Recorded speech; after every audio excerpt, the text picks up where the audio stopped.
L'invité de la France de demain, François-Xavier Henry, cofondateur de OE. Bonjour. Bonjour Stéphane. Vous proposez des vins bio, des champagnes certifiés Bicorp. Pour ceux qui ont gardé un a priori négatif, on va le dire tout de suite, la qualité des vins bio s'est améliorée, mais vraiment de manière considérable depuis une quinzaine d'années.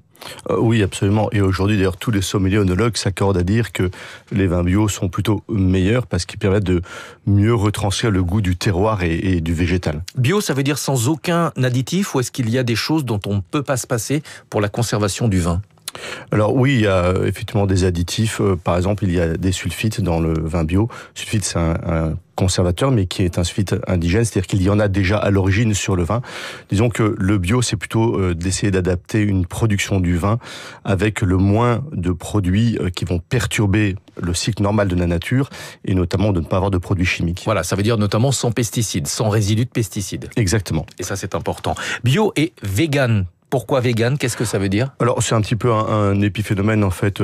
Vegan, effectivement, dans la partie de collage du vin, c'est-à-dire la partie où on vient filtrer le vin. Il y avait originellement beaucoup de produits de source animale. Aujourd'hui, il y en a de moins en moins. Et nous, on s'attache effectivement à ce que nos vins ne soient pas filtrés avec des produits animaux. Mais au-delà de ça, en fait, c'est pas tellement le côté vegan qui nous intéresse, nous passionne. C'est plutôt de mettre en place des modes de fonctionnement qui n'existaient pas. Et par exemple, on est connu en France pour être les premiers acteurs. Le premier acteur à avoir remis en place au niveau national la consigne sur les bouteilles de vin, ce qui change tout pour le coup en termes écologiques. Alors comment ça fonctionne ? Parce que cette histoire de consigne, au départ, certains vous l'avaient déconseillé. Oui, absolument. Quand on a remis en place ça, tout le monde nous a dit que ça serait pas possible. On a, nous, vocation à être un peu pionnier sur certains domaines. On est entreprise à mission, et notre mission, justement, c'est d'être pionnier sur pas mal de choses.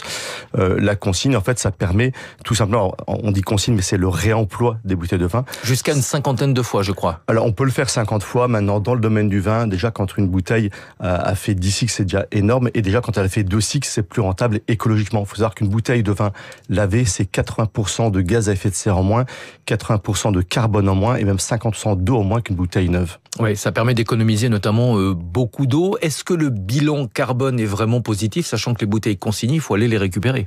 Oui. Quand on parle de 80% de CO2 en moins, c'est y compris toute la logistique de transport. Question toute bête, mais est-ce qu'un vin bio, ça fait moins mal à la tête ? Alors un vin bio, ça fait moins mal à la tête. Ce qui est sûr, c'est que de toute façon, il ne faut pas en consommer trop, vous le rappelez. Un vin bio, ça fait moins mal à la tête parce qu'il y a moins de sulfite, effectivement, et souvent ce qui fait mal à la tête dans un vin bio, dans un vin du manière générale, c'est le sulfite. Comment est-ce que la profession vous accueille ? Comment est-ce qu'elle regarde votre initiative, à la fois en termes de bio, de vegan, mais aussi de réemploi des bouteilles ? On est un petit peu vu comme, on pourrait dire, un ovni. On va dire plutôt que nous, on veut être pionniers, c'est-à-dire qu'on croit qu'on peut mettre en place des choses nouvelles.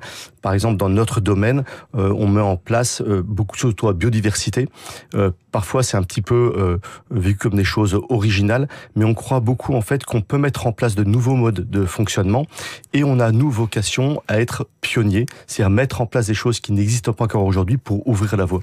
Oui, les viticulteurs sont les premières victimes des produits phytosanitaires utilisés dans les vignes. En tout cas, ce qui est sûr, c'est que la viticulture, c'est que 3% de l'agriculture française et plus de 20% des phytosanitaires sont employés dans l'agriculture, ce qui fait du raisin le fruit le plus pesticidé. Est-ce que vous avez réussi facilement à vous faire une place sur la table des grands restaurants ? Alors facilement non, parce que déjà on est une marque, et une marque de vin ça n'existe pas, en tout cas pas en France, ça existe dans plein d'autres pays, et d'ailleurs des pays qui ont une très bonne lecture de ce qu'on fait parce que ça existe, mais aujourd'hui on est présent finalement dans des restaurants, chez des étoilés, mais par contre on a une démarche auprès de ces gens-là d'expliquer exactement tout ce qu'on fait, et ce sont en général des restaurants qui ont une sensibilité particulière à nos engagements. Vous aviez levé 2,5 millions d'euros notamment en 2020, c'était au moment de la consigne pour financer justement ce dispositif. Vous avez prévu d'autres levées de fonds ? Est-ce que vous êtes aujourd'hui à la recherche de financement ? On est en phase de levée de fonds aujourd'hui. On clôture une levée de fonds, et on a une deuxième phase de levée de fonds jusqu'en juin. Combien cette fois-ci ? Alors on lève 2 millions d'euros. Ouais. On a 1 million d'euros qu'on fait maintenant et 1 million d'euros qu'on fait avant fin juin. Et à quoi vont servir ces 2 millions d'euros ? Au déploiement maintenant de ce qu'on fait, notamment le déploiement de l'export. On s'est lancé dans l'export il y a près d'un an. On a commencé à ouvrir des beaux pays. On est présent aux US, en Scandinavie, et donc pour aider au déploiement d'export. Et vous êtes une entreprise lyonnaise. Merci beaucoup d'être venu ce matin, François-Xavier Henry. La marque s'appelle OE. Vous commercialisez des vins et des champagnes bio certifiés Bicorp avec, et ça vous l'avez bien expliqué, des bouteilles qui sont consignées. C'est bon pour l'environnement. Malgré tout, on l'a dit, à consommer avec modération. 6h20 sur Radio Classique. Natacha Valla nous a rejoint pour les classiques de l'économie. Ce matin, elle va nous parler de Gabriel Zucman.